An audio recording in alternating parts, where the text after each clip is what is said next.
Hi, what's up? What's up, you guys? Welcome to another episode of the Wiley Show. Special guest, we got Brother Dre on the show, and I have to talk about this because we have been doing a whole series about home ownership, and I've been to so many conferences and all of that good stuff, and everybody keeps saying the one of the fastest way to wealth is ownership. Home ownership is one of the key ways to get wealth. Not the only way, but it's one of the oldest ways to accumulate wealth. But like the problem, and also myself in the process of trying to get a home, and I've noticed, I don't know, that it's a lot of information I did not know. The main one was credit. That's like the main idea of it. I didn't know how serious credit was until like you talking to the people about your credit score and then all of that. But the main question I got to ask you, Dre, and I want to get into what you do because like that's like the main question. People are going to ask so many questions. What is the minimum credit score you can get to qualify to become a homeowner? Okay, well, for the program that most people want to try to do is first-time home buyers FHA loan. You need a 580 credit score, but that's not necessarily true. Depending on what your funds is like, you can have a credit score as low as 400 if you got 10 to 20% to put down. Okay. If you have some money, you could always buy, but to utilize low down payments, 3.5%, 3%, 5% down. You would have to have 580 credit score, and it goes up with different type of loan programs for different type of things. But minimum is 580 for low entry down payment, 3.5% down. Absolutely, it's good to hear that because like for me, I'm doing a show and I work doing W-2s. Now, one of the things I read into, like all the taxes, it looked like you didn't make any money, stuff was written off, etc. So now I have to go back to the drawing board to make sure that my income, that I have to prove that I have income, and that's proven in your taxes. Because when you get a loan, they have to see where you're getting the money. You because of money laundering, etc. You have to prove that you are making money, and have to prove, and you can correct me if I'm wrong, by your taxes, by your tax returns.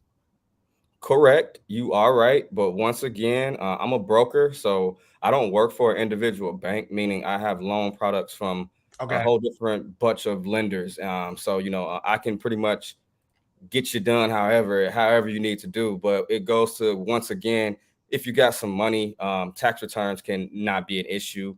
I can do no doc loans. I can do bank statement loans where we only use your bank statements to qualify you from income. So there are ways around that. But typically, yes, for your FHA loan, for your conventional loan, the main kind of loans that I sold to people when they, buy houses for the first couple, it's very important to have the credit in order. And that's where you have to just start with it there. With those loan programs, you can get it done. It's ways around everything, but the Okay. tax returns are important for a full doc loan. A full doc loan means you have your driver's license, Social Security, tax returns for the last 2 years, pay stub for the last 30 days, and bank statements for the last 2 months. If you don't have any of those, you won't qualify for a full doc loan. And most full doc loans are those 3.5% down, 3% down, meaning you have to have all of those. So yes, you are correct. If your tax returns, don't show enough money to qualify for income for the, house that you're trying to buy, you can always look for, less home, meaning lower purchase price, or, work on getting that income together, because yes, it's a federal loan. And with our taxes being federal taxes, that has to be lined up. You can't, Right. be defaulting on, your regular taxes and trying to get a loan. So, and just the same thing, you have to have income to show. And that's why we get federal taxes taken out of our paychecks. Exactly.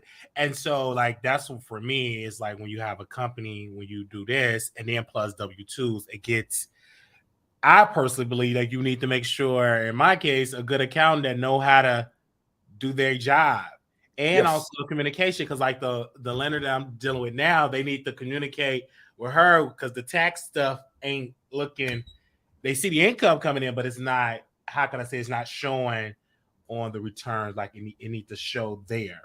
And so Gotcha. that's like the thing of the going on. But and then also too, a lot of folks were saying that, oh, if my credit is low, so you mean to tell me if I'm making good money, but have a low credit score, I can still qualify. So what you were saying, it's not just FHA loans, like you can look for other ways to get you in a home as well. That's what you're saying?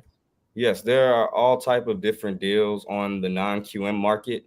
And, being a broker, that's something that I can touch that most banks don't, they don't do business in that market because the loans aren't backed by the government. They want the government to bail them out, on default or anything like that. And these loans are pretty much backed by private investors. So, higher interest rates on the products also. Yeah. But like I said, you can get it done. When you start taking away documents, if you don't get tax returns, they're gonna charge you more. If it's a no doc loan, they're gonna charge you more. And that's just how it works. Absolutely.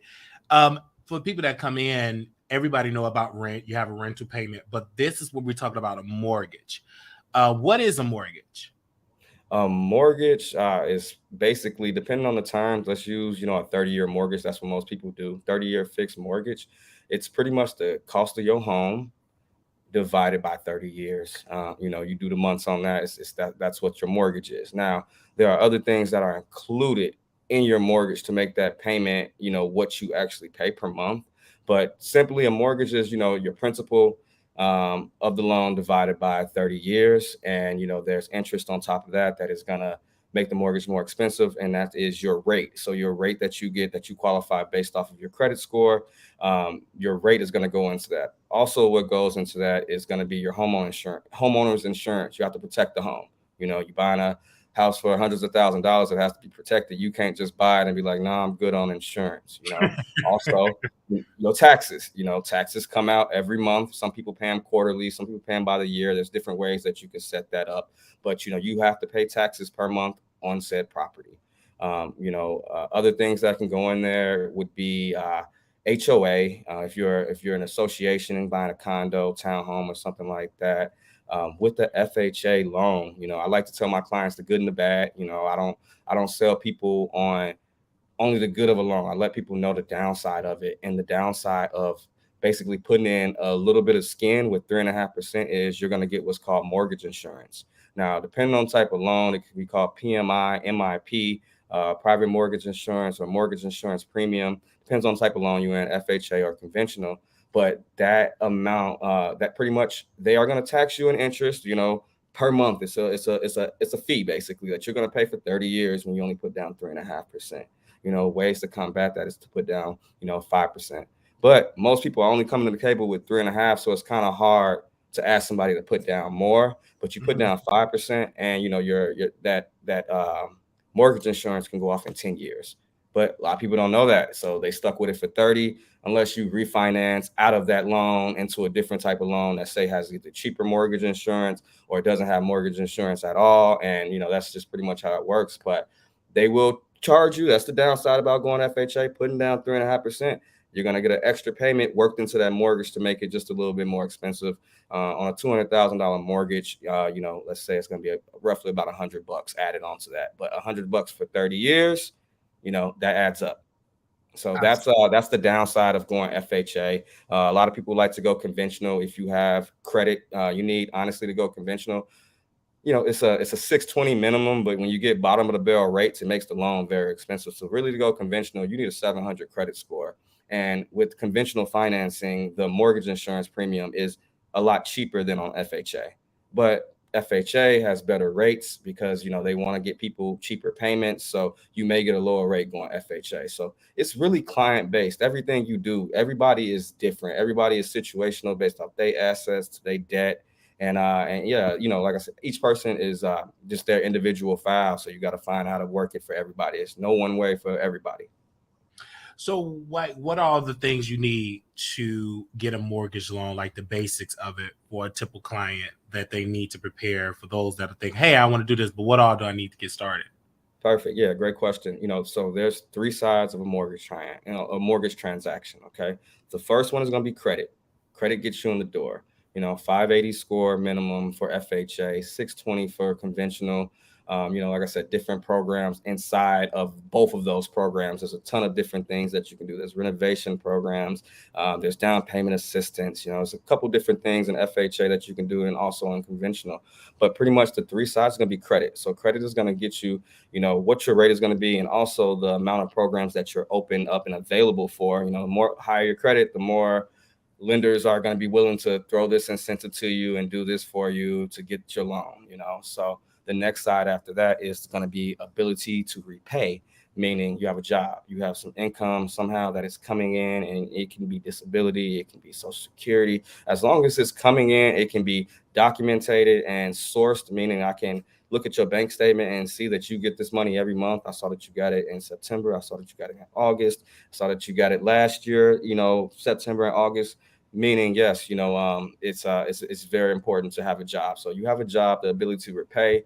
That's the second side. And the third side is going to be assets. Okay. No matter how you swing it, some people do get into very lucky situations where, they bring little to no money down for down payment. There's all type of programs that are always going on, from down payment assistance to grants to people just giving assistance to, people in certain neighborhoods to buy in that neighborhood to incentivize, people move in home ownership, more homeowners, more people take the city seriously, the block seriously. So, you need assets at the end of the day. When you go FHA, 3.5% down, that's 3.5% down plus what's called closing costs. Now your closing cost is going to be everything from, Cook County fees. It's pretty much a whole bunch of fees, different assessments, my fees. And in Cook County, it has to be under 5%, meaning your closing cost total has to be, 5% of the loan. And they do that because after 2009, there was a lot of people getting into predatory loans, especially a lot of African Americans. Our neighborhoods was targeted, and, got people in loans, got people in houses that they couldn't afford. Wow. And people defaulted on those homes, went to foreclosure. Now credit is ruined. Now you have a foreclosure on your credit, and now you can't even buy a home. So you're stuck back writing that rental cycle over and over again because somebody approved you for a loan that you actually couldn't afford, but the regulations on the government didn't regulate it enough so that loan officers weren't able, and banks and loan officers weren't able to sell certain loans. So now, there's a lot of visibility on everything that goes into your transaction.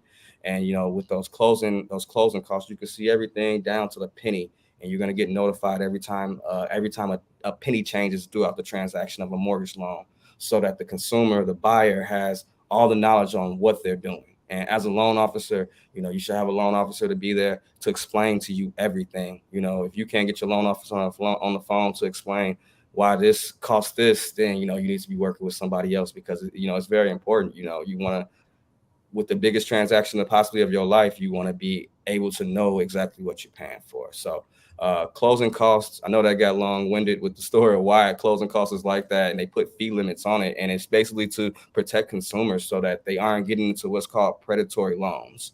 So there's a million ways to counteract closing costs, depending on the realtor you work with, how much the seller is willing to negotiate. Some people have bought their house 30 years ago for dirt cheap, and now they're going to net so much money that they may give you seller credit or seller closing cost help, basically, to your situation. Your realtor can negotiate. It's different ways. You can take a certain rate. You can get credit towards your closing costs for taking a certain rate, from my end. So, closing costs, is basically long-winded, but you're going to need some money regardless if you're going FHA 3.5% down or down payment assistance, any type of program. But unless you're like just extremely lucky with tax prorations, meaning taxes are paid up and you don't have to take on the taxes of the property, it can happen. You can come, and I'm sure you see people on TikTok, oh, I got this house for $1,000, or I had zero closing costs, or I got a check, because it really can happen. But those are like very, very rare situations. Just like whenever you hear advertising for a loan or a car, it's always the little information at the bottom of the screen where it's saying, these quotes is based off of a 750 credit score with Right. assets in this, and it's basically not you. So it's like you would never even qualify for that. And then, right. And that's why it's so important to get all the details of this. Also, I want to ask you this question: is the benefit of owning a home. A lot of people don't know the benefits of that. To let the world know that's watching this broadcast, what is the benefits of owning a home? Oh, the benefits of owning a home are, life changing, especially if you get into it and you get into a good loan. Because I say it's life changing because I hope that everybody's watching, you yourself is about advancement. Mhm. Meaning, if you buy a home in 2023, 10 years into your mortgage, you shouldn't still be making the same amount of money. Hopefully you're making more. Your spouse, single, however you are, hopefully you got at least a couple promotions and say your mortgage was 1700 and you were okay. We approved you for that 1700. It was good on your pockets, but now 10 years down the line, that 1700 isn't anything. And you got more money in your pocket. Now, I say that because that's where options start opening up, where you can take money out your walls that you own and refinances and cash outs. And you can also, use that money to send your kids to college, pay off debt, start a business. Honestly, when you own a home, you now have collateral. That's the main thing. You have something that you can put up in your name. Just like when you play Monopoly and you get that set, you can sell before you get the set. You can sell each of those pieces if you want, or you can, mortgage them off to the bank and they'll give you whatever that little amount is. And it's because you have an asset, it's tangible, meaning you can put that up. So, people have been doing it for years. Business owners, you hear about all the people on Shark Tank. And, I know everyone has seen Shark Tank. You hear about all these people. Oh, we put our house up. We sold our home. That's an option that you have for leverage now, because if you're into it and you've been paying your mortgage on time, Mhm. and the more you put into your mortgage, the more you own compared to when you rent, you're making somebody else's pockets rich. Unlike when you have a mortgage, that $1,700, what's not in, mortgage insurance premium fees and taxes, that is going to the principal and interest of your home. The goal of a 30-year mortgage is at the end of it to own 100% of your home.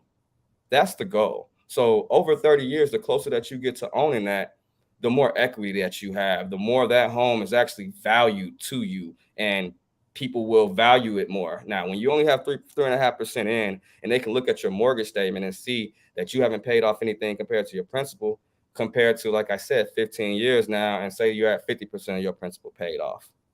That's leverage. That's money that they can get back immediately if they have to sell the home. The home is worth more than what it's paid for. So that's what I mean. It gives you just a huge amount of leverage owning a home.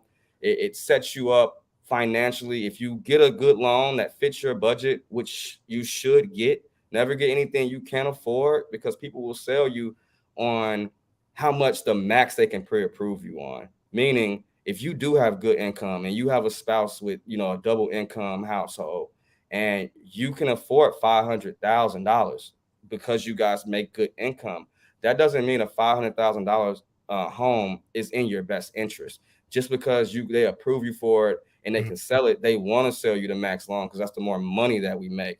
I don't sell my loans like that because I want people to be comfortable. I won't repeat clients. I want someone to Mhm. get a good loan from me and refer me to someone else. So the way I price my loans is, I don't care if you are, a pre-approved for 500,000. I've had clients like that. What I do is I show you 500,000. I show you how much that mortgage is going to be. My best close estimate, before I get a contract and can really get moving. But then I'll show you 450. I'll show you 400,000, and I'll go down. And then people realize, like, oh, a $500,000 home, that's like a $6,000 mortgage. I'm good paying that every month. My closer to my budget was more like 2,500 a month, 3,000 a month. We do make good money, but I don't want to pay that much. So when you do that, now you're back to 300,000, 350. You get what I'm saying? So just because you can afford that, don't mean that that's good for your budget. You might get into it now, good, cool, it's working, it's working. One of y'all lose your job. Now you defaulting, you late, pulling money from this, pulling money from that to pay that, because the mortgage is what's over your head and it's important to you. So that's the first thing somebody gonna pay. So a lot of stuff is gonna get kicked to the side. That may be bills, responsibilities, whatever it is. So like all of that to go to say to answer your question, yeah, owning a home, it puts you on a different level of ownership than rental, because you care about your property. Homeowners take care of their property. They want their houses to be beautiful. That's when you start caring about your grass. It gives you something to have pride in, and at the end of the day, when you can net own something at 100%, that's where the real power comes. People pay that mortgage off and they rent that home out. Like I said, 10 years down the line, hopefully your income is more. Hopefully that 1,700 you was paying wasn't nothing, and you make so much money now, you and your wife, you and your husband, however the situation, that y'all income is so good, y'all can afford another house. Your DTI is so solid, you can put another house. You can go buy a $400,000 house and keep the mortgage on that house while you got somebody renting that home, paying that mortgage for you. Mortgage was 1,700. You got somebody in there paying you 2,500 a month. So you still netting money. You still made netting $800. Now that $800 goes to your new mortgage for your bigger house, making your mortgage even cheaper. So, it's a ton of different ways that you can leverage it. Americans, we are smart and resourceful.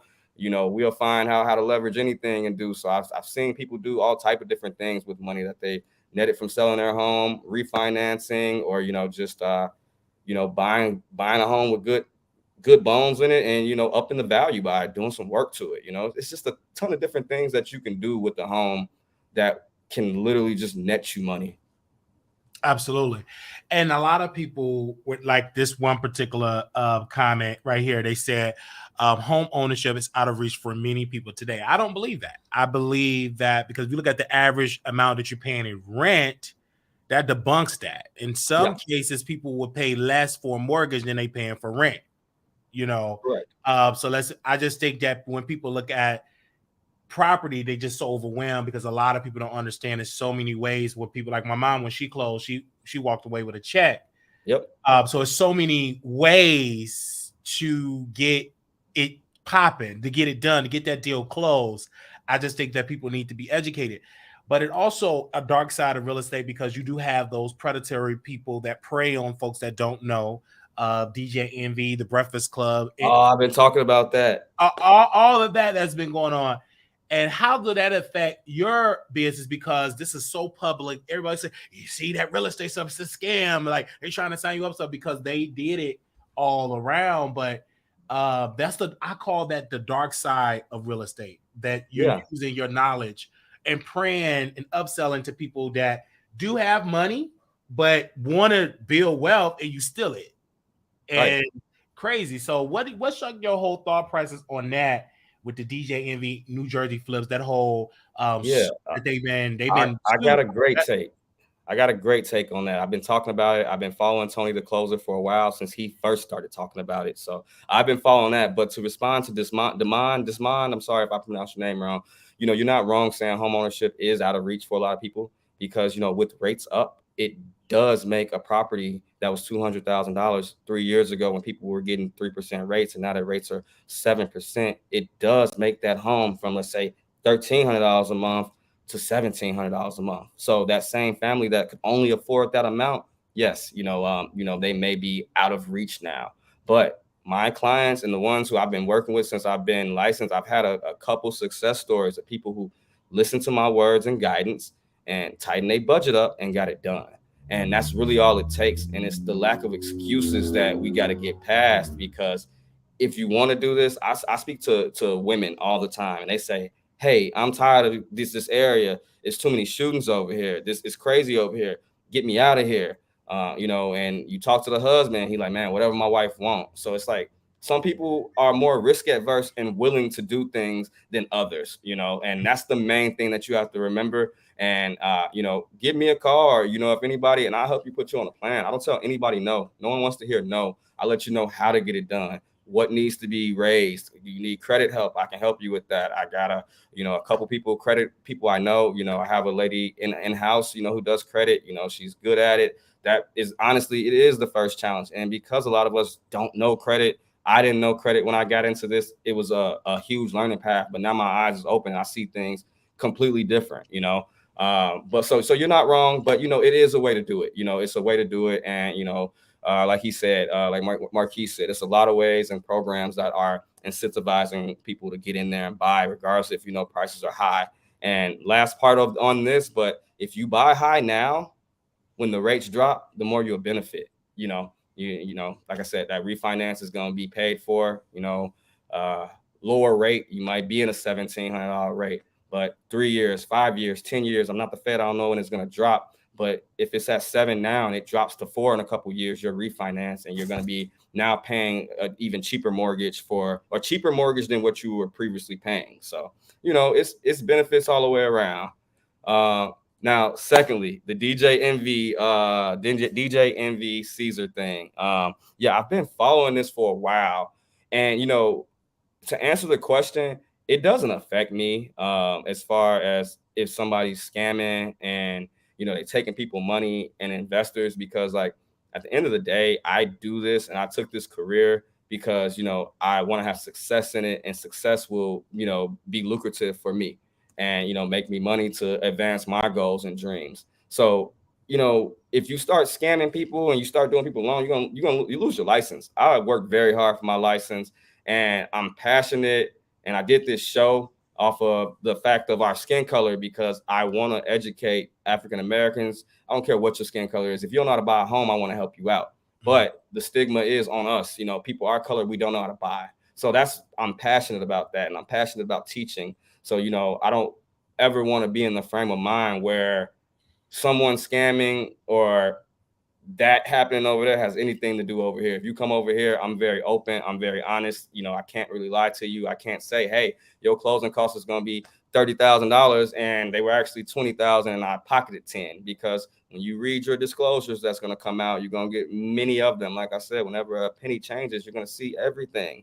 And, clients ask me to go through it with them. Like, what is this? What is this? What is this? And I'll do that with you. It's the information is all in your face. And that's what makes me confident and not having to worry about nonsense like that. I'm on the up and up, and I'm trying to stay on it. Now with Caesar, that's some messed up stuff.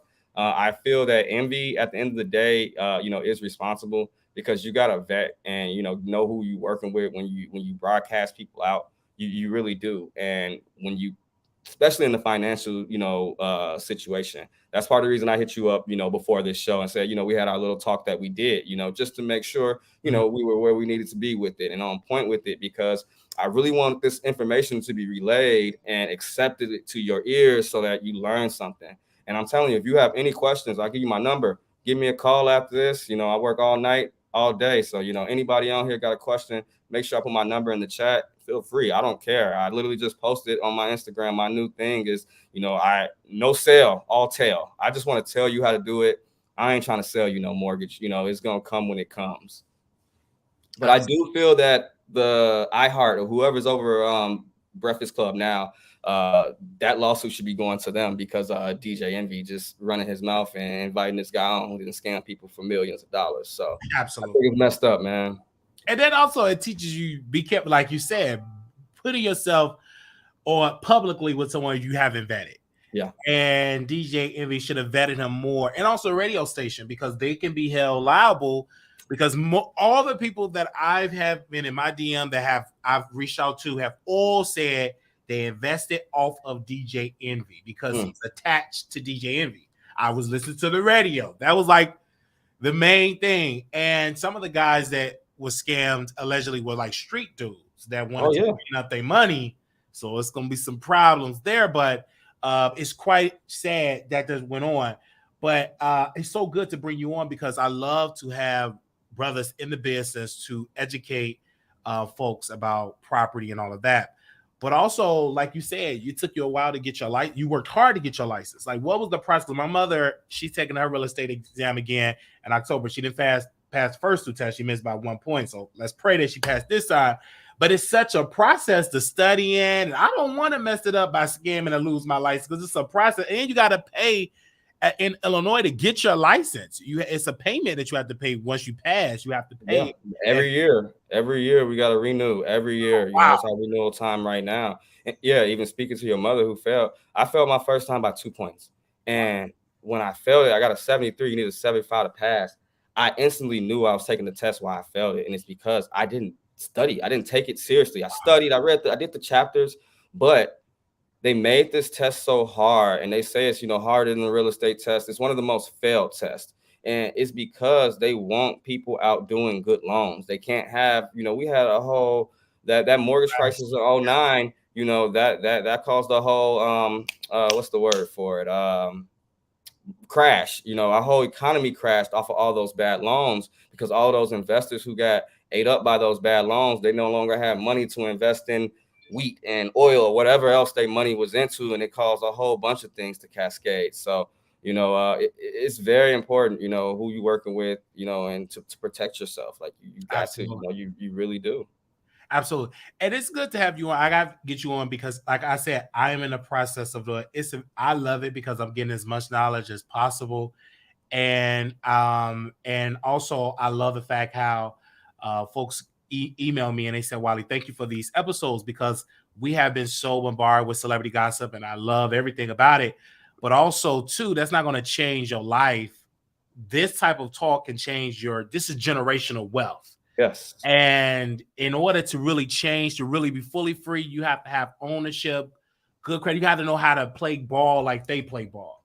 And so I just think that we can talk about celebrities, but also we want to talk about this as well, because a lot of my viewers are barred down with like $3,000 in rent, sometimes $4,000. Now landlords, Illinois, they want you to make 4 times more than your rent. Yeah.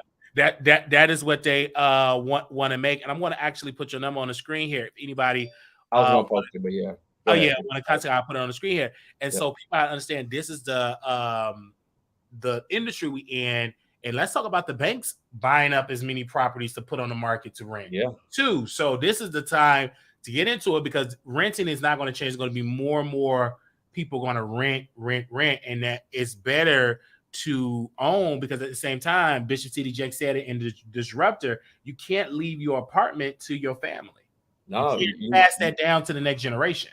You can't, especially with apartment. Now with a condo, townhome, you can, but that's ownership. That's a different situation. But like the fact that you just touched on that is so important because that's why a lot of people, our color, we stay in the position that we're in, unfortunately, and it's horrible. And I'm trying to do something about it. And the problem with it in this world is people are smart. The way the rich get rich is by stealing your labor. They get you to work for them and they then raise the rent and they control you and they keep you in the same spot, and it's systematic. And I feel like I say this phrase to people and my clients, you have to date the rate and marry the house. And that's even more important right now because they are not building new homes. They're not building single family homes. They're only building more apartments. So if you want to keep waiting around and you're going to keep renting and you're going to keep being rent conscious and rate conscious and saying, oh, I'm not doing that. I'm not getting no loan for the government. I'm going to wait until I got 25%. And you keep doing that and you're going to look up and ain't going to be no houses because people are going, once people see it, it's going to spread like wildfire. Like, oh, it ain't no houses for sale in these neighborhoods. Like you can't live here because there's no houses for sale because they are not building new homes. They're building more and more townhomes, more and more apartments because they want more and more rent control. So you got to think, and that's how I tell everybody, date the rate.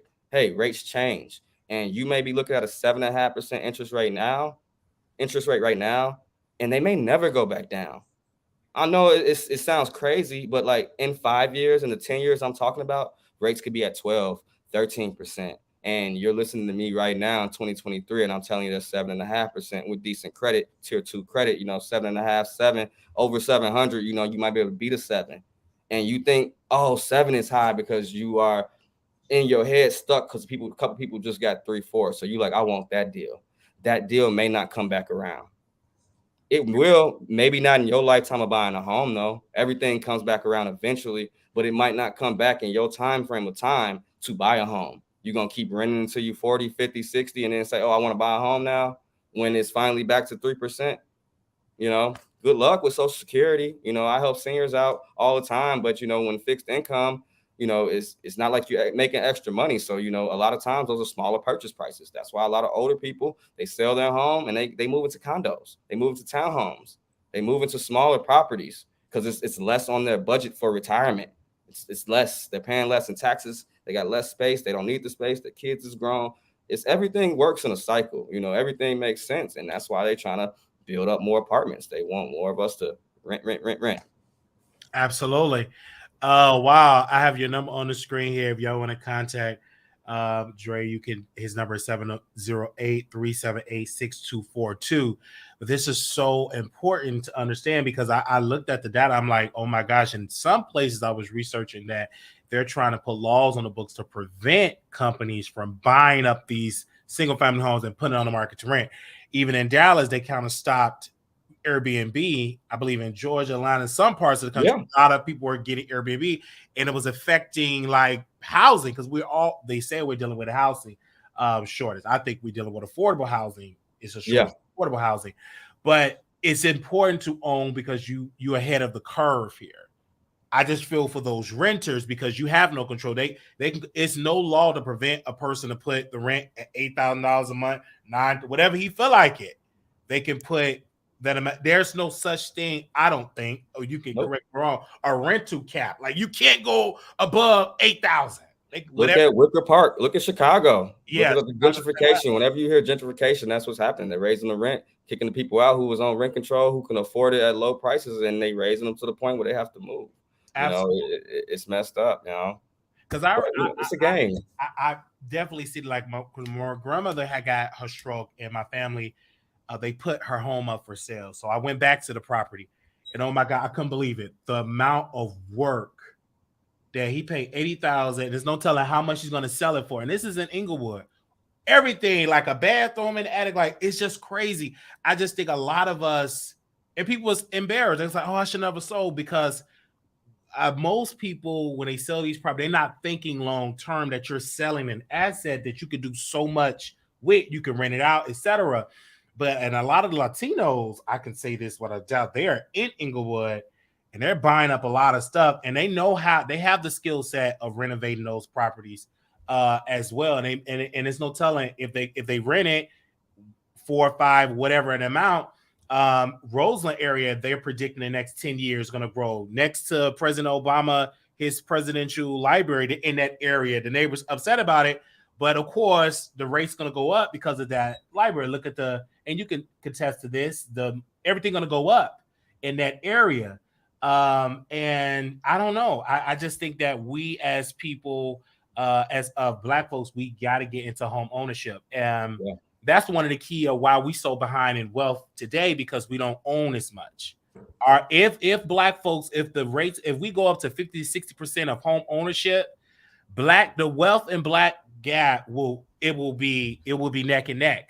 But as long as we're renting, we will not be able to compete when it's talking about wealth. And that hurts a lot of folks to bring their kids to college because you don't have nothing to get those type of loans. You have to depend on student loans. But what if that go away? You know, so we have to think it's so much you can do. If you're an owner, you could use your property as collateral. It's just a lot that you could do with owning a home versus you renting an apartment. You're just looked at differently as a consumer. As your credit score, you're just looked at differently. You have a little bit more weight to your profile.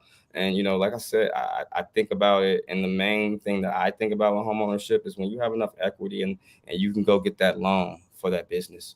You want to start a restaurant, you want to open up a hair salon, whatever that business is, that's what people have been doing. People with the information, that we don't have, they've been doing it for years. That's how they open these businesses. That's how they run these cities. That's how you look up and you see, man, it's not that when you're looking in a certain area, they know Black people who own these bars. Where do these bars come from? Where do these people get this money? Yeah, they put their house up, as leverage. They went to that bank and said, hey, I want a loan. I want a loan for $200,000. Like, here go the plans. I want to do this. I want to put this right here. And the bank looks at the credit. They look at the assets. And then they say, oh, you got a house. You current on it. You've been paying on it. Yeah, we'll give you a loan.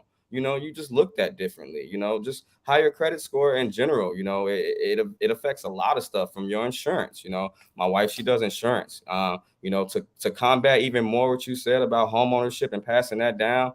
She says it the same way. If you get life insurance policies, if more of us had life insurance policies on top of owning homes, it'd be just way more generational wealth and, stuff that would be able to be passed down. And, people would think differently about, pulling that trigger on us when we get pulled over in certain situations, because, you advance enough people out of a certain area by killing them, they're going to stop doing it. But a lot of us don't even have money to pay for our funeral when we pass away because we don't have those policies and we don't have families that are wealthy to, get that done without having to ask every family member to donate, And it's unfortunate, but that's why me and my wife, we team up on a lot.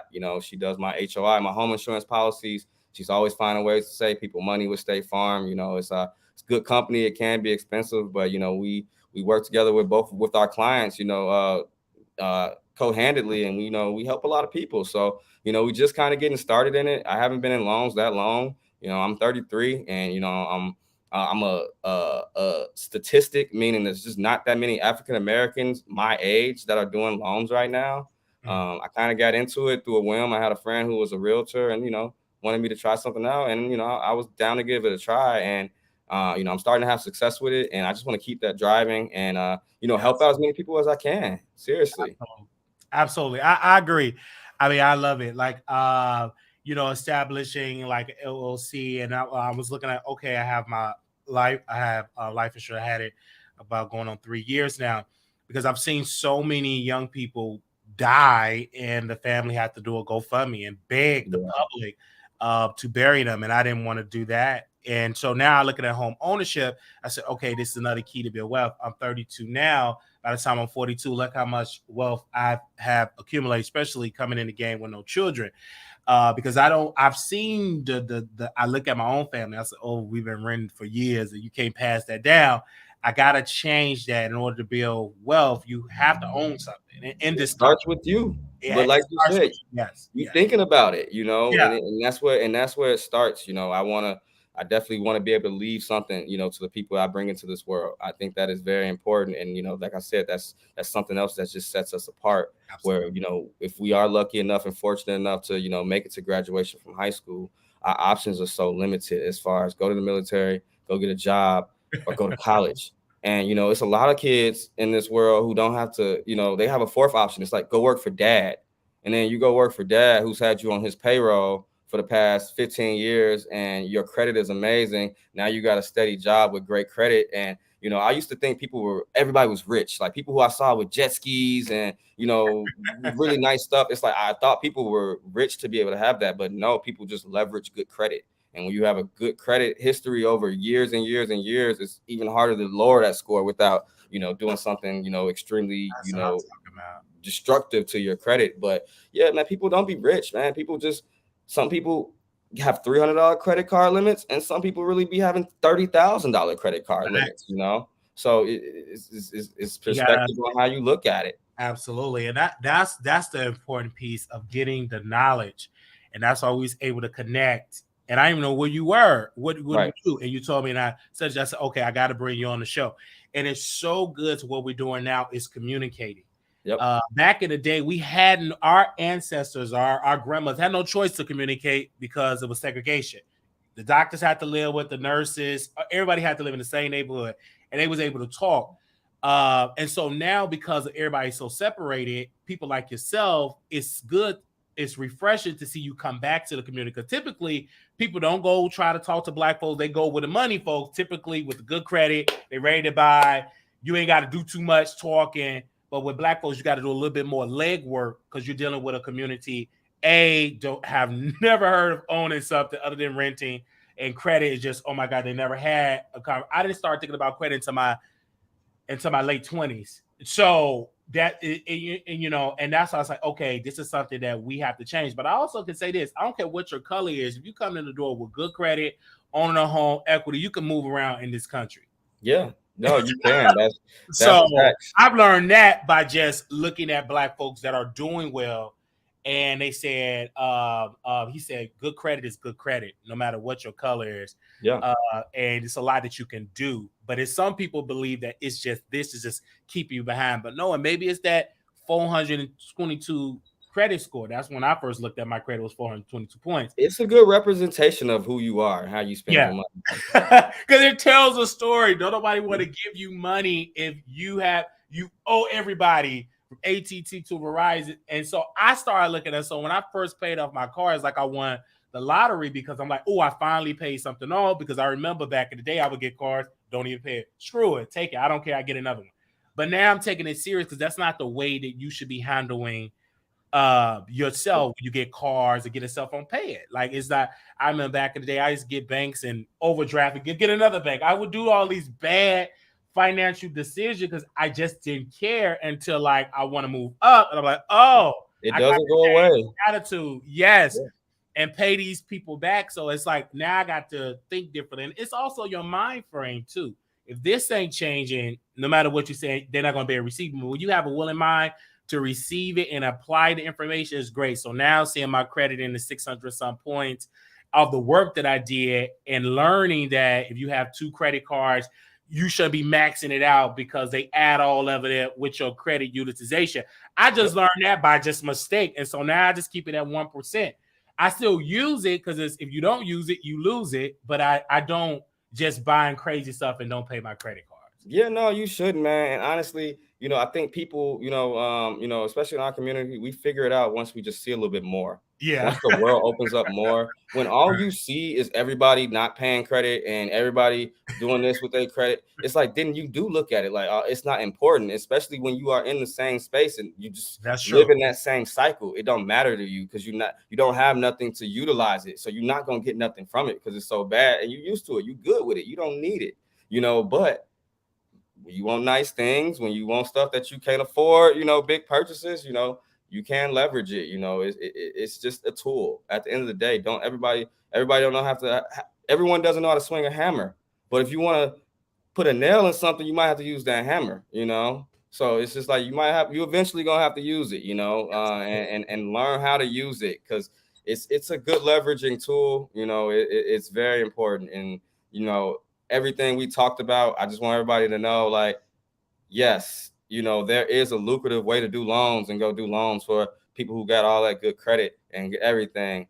But I'm gonna be real, I'm patient and I'm always down for a challenge because, nothing that comes easy either lasts long or it's gonna switch up eventually. But, stuff that you work for, the hard stuff, that's the stuff that pay off, doing these loans where I've had adverse difficulty working with, clients where they got this problem, it has only done nothing but teach me for the next time I run into that situation so I can immediately be able to help that person without having to, conduct and go through my notes. And what did I have to do? It's like, nah, I take that, I absorb it. And, I'm trying to put it out to the world, put it out to people who just want to buy, like I said, don't tell nobody no. I know that's why a lot of people get turned down. Especially in our community, they go to a bank, they go to Chase. Oh, no, I want a loan. Nope, we looked at your credit. You don't got it. And that's because 580 for FHA, Chase don't have to honor that.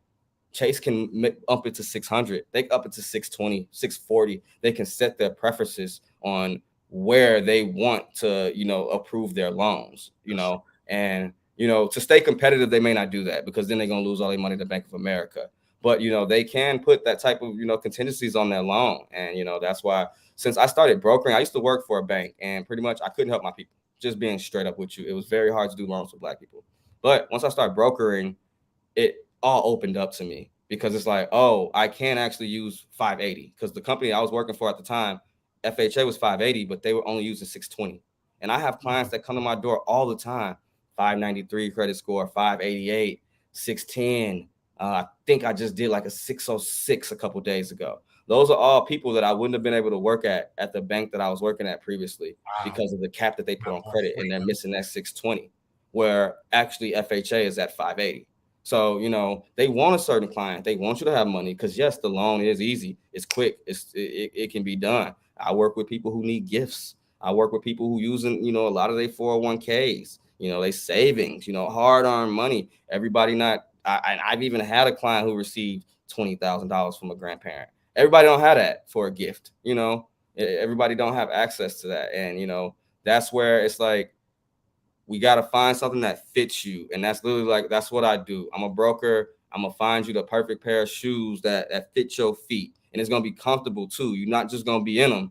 It's going to be like, nah, I like these. I can walk in these. And it's because me and you throughout the transaction, we have been open and honest. And I say we as a transaction, it's not just me being open. You can lie to your realtor. You can lie to the person selling the home, but you can't lie to me because I'm the one getting your tax returns. I'm the one looking at your credit score, and I'm the one looking at your bank statements. So you can't tell me you got a 700 credit score and I pull it, it's a 6. You can't tell me you got 50K and you got $100 in the bank. That's true. Because I said about, and it was totally, they looking at, Yeah. You can't lie to me. So That's that's so why, true. like, people like me though, because like I can be Yeah, very blunt, but I'm yeah, respectful. Because at the end of the day, it's money, and I yeah, can't ever belittle somebody for having a little and somebody having more. It's like you can't right, treat people like that, and right. it's a respect thing. And I feel like I should have been born like 10 years earlier. Because I feel like all the respect going out the window. People don't even hold doors for women no more. Chivalry, all of that. It's gone. But I'm being real. It's a part of Right. like treat people good, man. And Absolutely. especially people who been there and didn't have a good experience trying to buy before.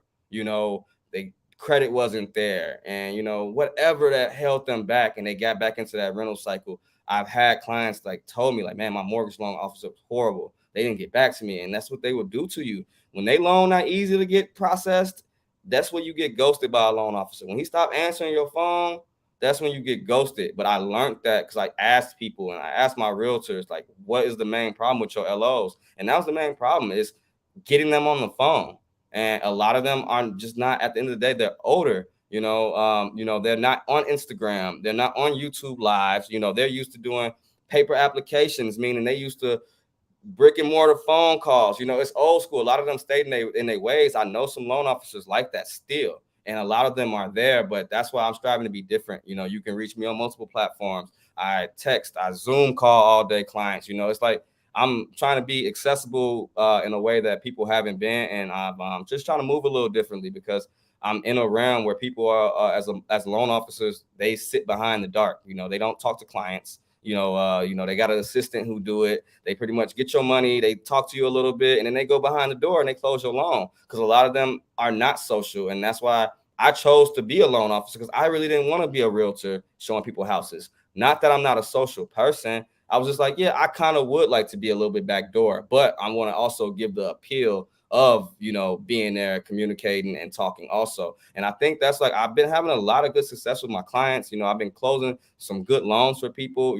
I've been getting referrals. I'm having a great October. Pretty much one of my best in my career. Is short, so I would hope to only expand on this throughout the years. But it's just all about grinding and working. And I got people who are buying houses at the end of the day. Rates are up, but I still got people buying houses. My managing broker still has people buying houses. And it's an investment. And at the end of the day, anything that you invest in, most likely you're gonna be down on for a little bit on that. I used to DJ. If I buy a DJ board and speakers, it took me months to reaccumulate that money that I spent on credit or however I did it. I mean, my mom bought my first DJ board and I slowly paid her back, over my gigs. But it took me a minute to do that. So, that's why I say some people are a little bit more risk adverse, and some people are just in different situations. Some people need to move. Some people want their kids to do better. So I'm not having my kids raised in CPS. No disrespect to CPS, but, if you want a better education, there's different places that you can move where your child may get a little more attention, and to pay for that attention, you have to buy a house there. you know, Talk about the suburbs most likely, and taxes are higher in the South, in the suburbs. Why? Because there's more that your tax dollars are going to, or they should be going to. And education is a big one. So So that's why true. people buy homes, man. That's why people make that sacrifice and stop renting in the city. And it's like, nah, I got to get my kids out of here. I want my kid to actually not be like the rest of these kids. Let me like do something different for my kid. That's what my mama did for me. I grew up in Flossmoor. I grew up in Homewood. My mom made sure I went to HF. I went to HF and Marion. I went to college after that. I was the first one out of all my cousins to go to college. And my mom made that so, you know. And it's just, as people, I'm talking to everybody on here, everybody on here, you're probably gonna be aspiring parents. You're not having kids, that's fine, but you might have kids already. And these are things to think about, of why you should buy a home. I moved a lot.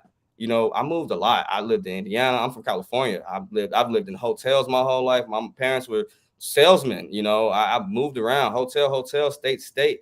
Got to Illinois, lived in Roseland, lived in 119th and Vincennes. Lived out in the Mansards in Griffith, Indiana. Moved to Illinois, lived in one house in home. I've lived in 3 different houses in Homewood, and my mama bought her first house in 2009 that she still lives in right now. Taxes in Flossmoor is high, but she's a homeowner, and her home has appreciated in value. She's gonna sell that home. My little sister get out of HF. She's a freshman now in 4 years and net some money and probably moving to something smaller. It's just her and her husband. So this is what people think about when they want to make these moves for their kids. And, it's just something that you can do, live somewhere where it's less crime, less influences on the people that you associate with. Hell, you might have just a better time entertaining people. If you're an entertainer, it just might be easier for them to get to your house than going through some blocks and having to run through some stop signs. I love Chicago. I do. It's a beautiful city. I love it too. It's ruthless. But it's very ruthless. Like when my mom moved to Park Forest, it's totally different than when we were living in Inglewood. Yeah. When I came to visit her from Dallas to Park, it was different. I was like, oh my gosh, because back in the day, in Inglewood, you have to be very watchful because it's lit, it's very lively, and it's so it was totally different. It's quiet, and also I was shocked to see so many Black homeowners. That was like, I love that because it's good to see that I can sit. And then when I was one of the Lyft drivers, he was saying, well, this area used to be so bad, and they need to study what made this area to bring down crime because it was so worse back in the day. He's talking about the crack epidemic and stuff. He will consider that neighborhood like a mixed race, mixed income neighborhood, and it's diverse. But Chicago has been broken for just since ever I've been there, and it's still broken. I believe it's worse than what it was, and that's why so many like Lyft and Uber, they don't even want to drive to the city. Like they say, I don't go to the city. I would decline because the crime is so just high with car. It's just unbelievable. And so that's why it is so important for a lot of folks. They want to leave. They tired of Pangea, the company that's written out the horrible. Bad Cal City, Park Forest, Lansing. I think there's some over in like Riverdale. They preyed upon people knowing that and they're not really good people. Like when I went and like when I moved to like Dallas and I look at, okay, this is so much better than when I was renting like in the over there and on the east side, like it was worse. Bed bugs, they didn't break out there. Nothing, like everything was breaking down. So then when I came back to Illinois to help my mom or grandma, and then I said, I want to own a home because my mother, she was able to close on her home and on her own. She was a single mother, 6 kids, and she was able to close.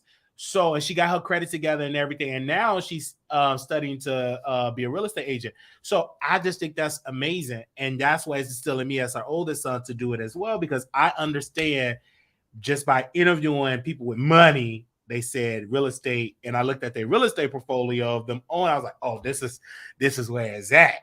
And so that's why I said, okay, let me take this serious. And that's why I ran into you, got you on the platform. Because I feel like when you're on the path of change, God will send you change makers. He will send you those people that's disruptive, that have done the work. If you're on that path, God will say, just like if you're a bad person, he'll send you other bad people. But if you're on that path that you're trying to change, of course, there'll be obstacles along the way. But bringing you on is going to be so great because so many people are able to listen to a young brother that is young doing this and talking not above them and communicating. You on social media, you have yourself, because like I said, you're right. Some people deal with folks that don't pick up their phone, they don't text, the communication is whack. You actually communicate, and you done a live with a sister as well.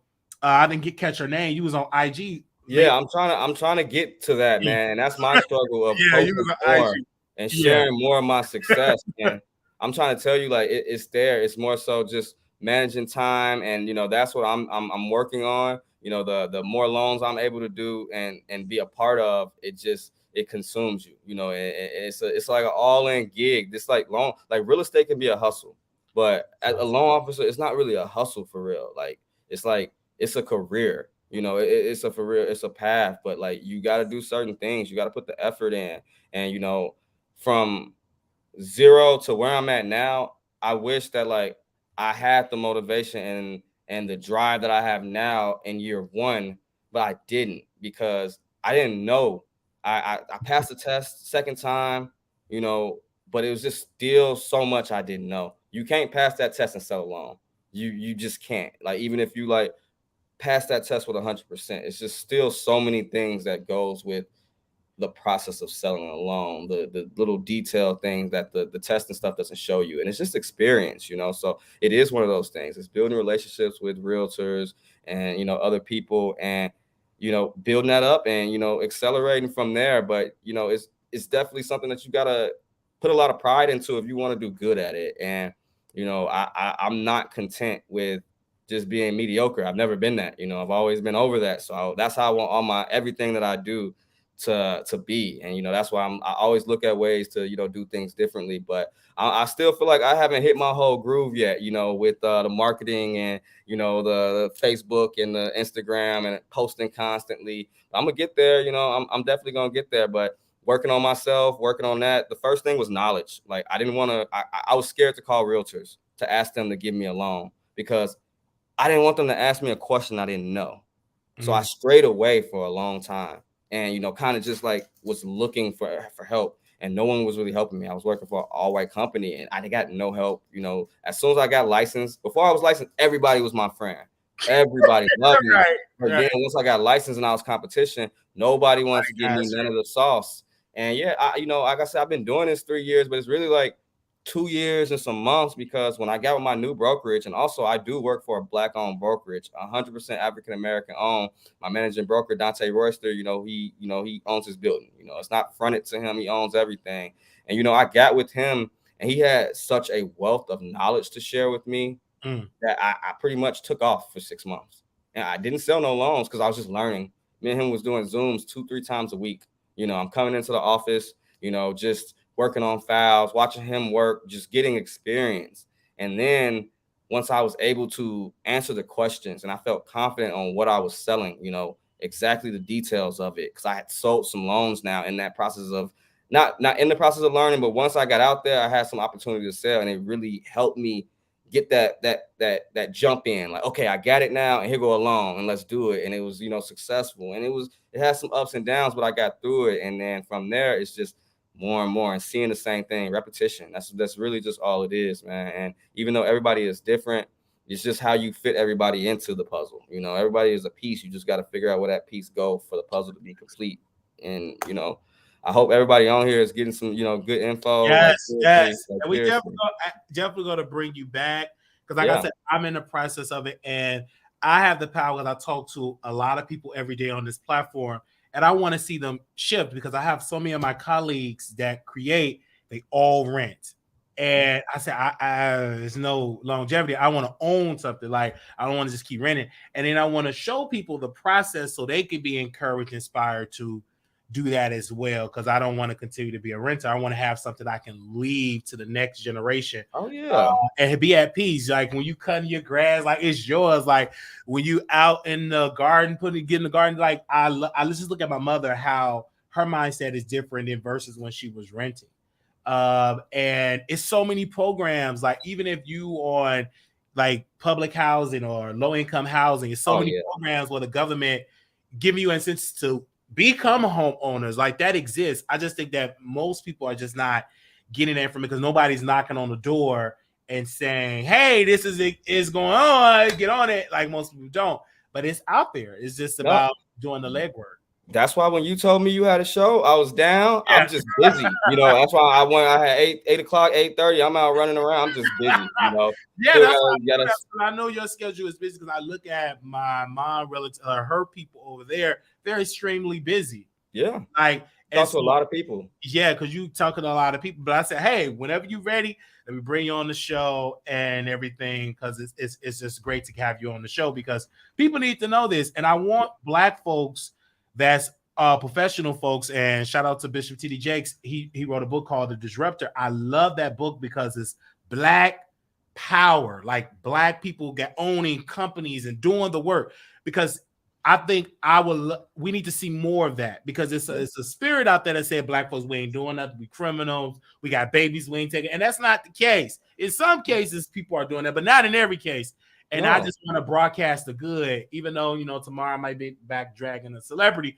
But today I was like, okay, let's be educated as well, because when the government shutdown was about to be announced, people were shocked and they would call into the show, Wiley, I didn't even know that was going on. because I watch you. I don't watch CPN. So that comes with power. So I'm like, okay, so let me actually get other folks that if you want to become homeowners, this is how you can do it. So yeah. hopefully I appreciate it. Yeah. I appreciate everybody in the comments tuning in. You know, I'm gonna leave you with two last things. Okay. First, talking about your mama from when she was renting the home ownerships. That's why when you go to your homeboy, homegirl crib and you spill some on their carpet, they don't care. Walls dirty.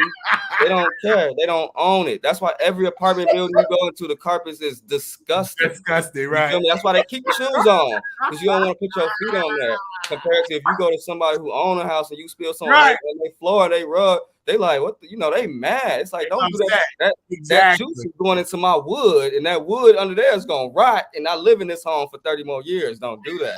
So you're completely right. Whenever you see somebody treating their home bad, they most likely renting or just don't care. And secondly, you're right. They've been trying to keep a lot of us from getting money, and being successful. That's why I love, all the new Black money and opportunities people have been able to have through social media, through cryptocurrency. We got a lot of new Black millionaires because, they better stop me from getting money, because I drive through Harvey all the time. And it's like, man, if I had the money, I would just buy a block over there. Like, seriously, just buy a block. All them houses is destroyed. Buy a block, and I'll put my friends in them, and we'll have our own community. And we just keep stretching it back. Just keep buying blocks until we got all of Harvey on lock, and we can put some business in there and bring Harvey back.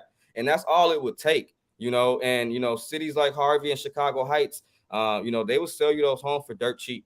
You can literally buy them from the bank for dirt cheap. Chicago Heights was doing a $5,000 renovation project a couple years ago. You could put $5,000 down and get something that was tore up, making the neighborhood bad, and you can pay $5,000 and they'll give it to you. Now, the access to get on that list was very limited. You had to know the right people, but the fact that they did it is because they want people building that city up. There's no city out here, no city in this country that does elections to bring in new representation want their city to be on a decline or get worse from when they take office. Every city want homeowners, because homeowners bring pride. The more pride, the more people who gonna vote and take elections and things serious, matters serious in the neighborhood, in the city, So people want homeowners, The rentals is just not good for business at the end of the day. Just like we were saying with some of these Airbnb cities.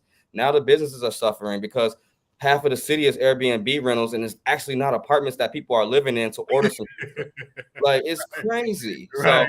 Man, I would love to come back on. Everybody, again, my number's on the screen, 708-378-6242. Shoot me a text. If it's right now, I'll still accept some text. Call me tomorrow, shoot me a text. I'll send you back my business card, and I'll get to you. I'll get to you in a good order. I work through my calls in a good order. So, I would love to talk to anybody. Like I said, call me if you got a simple question. Like, no matter how small, I'm talking about, it could be minuscule. Like, if you don't remember what the minimum credit score I said was, or what document, if you can use a social security card instead of a drive, like any question, give me a call. I'll help you out. I'm licensed in multiple states also. So I don't only do Illinois, I'm in, over 20 something states with my brokerage. So, I can get some business done. And if not, if I'm not in your state, I'm on Instagram and a couple of different platforms with multiple loan officers, and I could possibly direct you to somebody in that state who's licensed, and I'll do a little vetting for you just to make sure they're okay.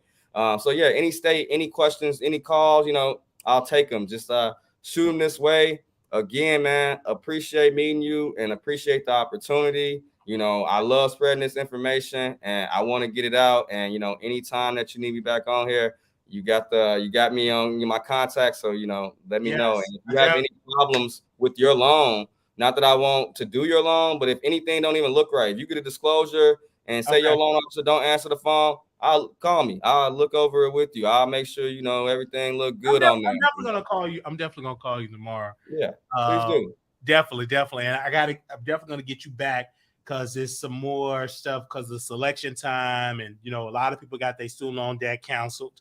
So some questions. I was just on a Zoom call. Questions are coming up. Does that make my chance better? Because my credit score was harmed by the debt being eliminated.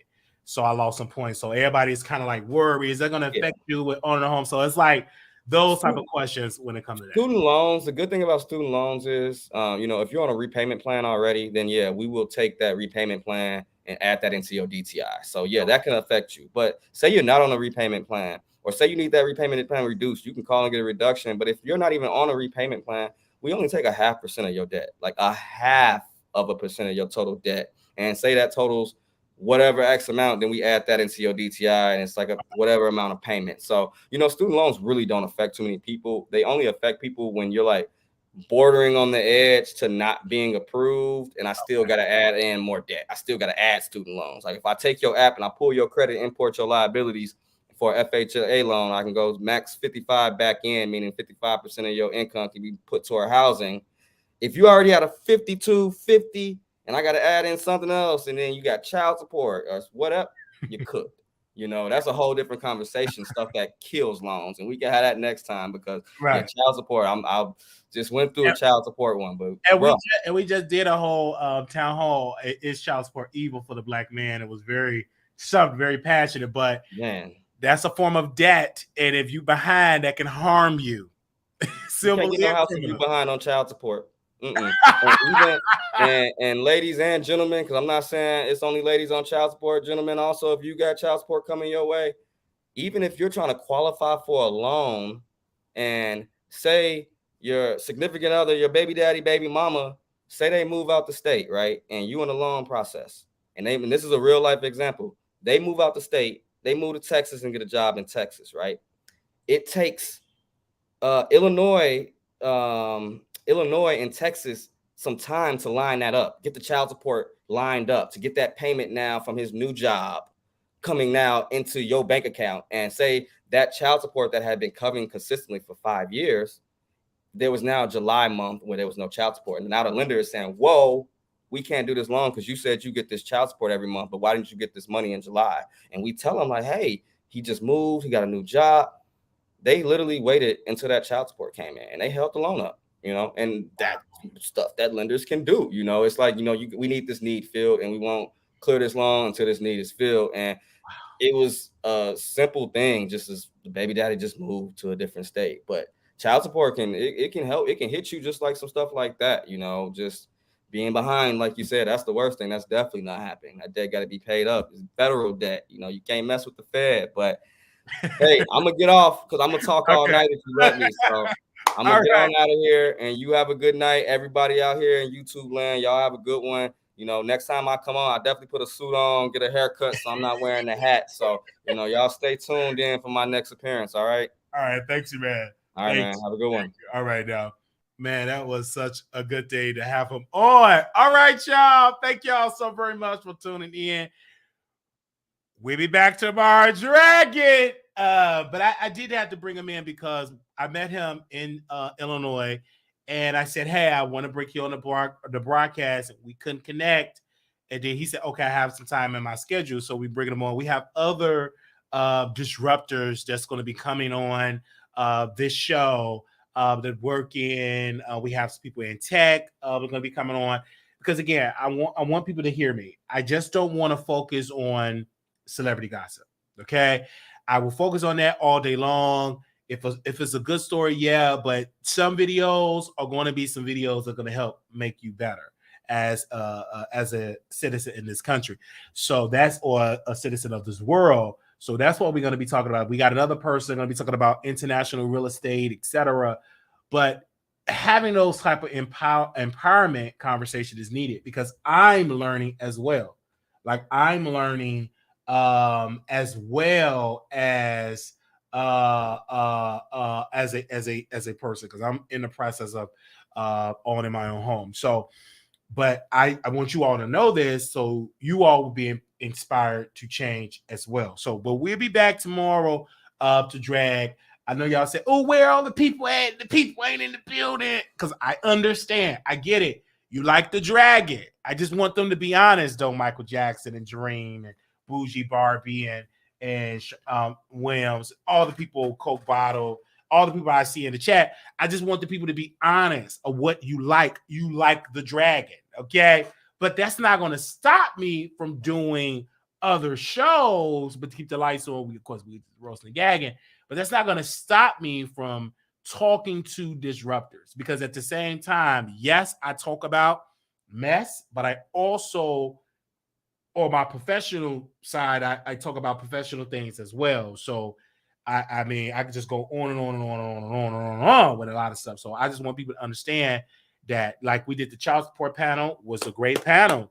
We did the interview with Jimmy Townsend, great interview. So this is something like resume building. And so this is what my show is all about. It's not it's a talk show.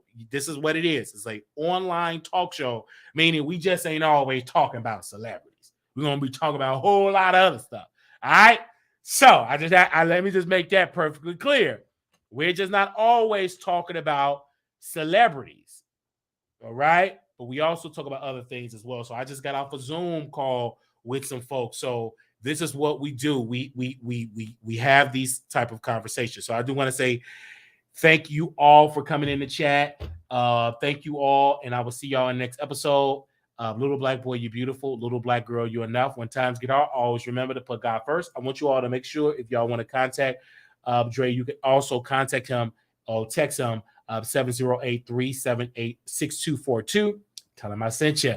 I will see y'all in the next episode. All right. I know some people love us. All right. Talk to y'all later. Peace.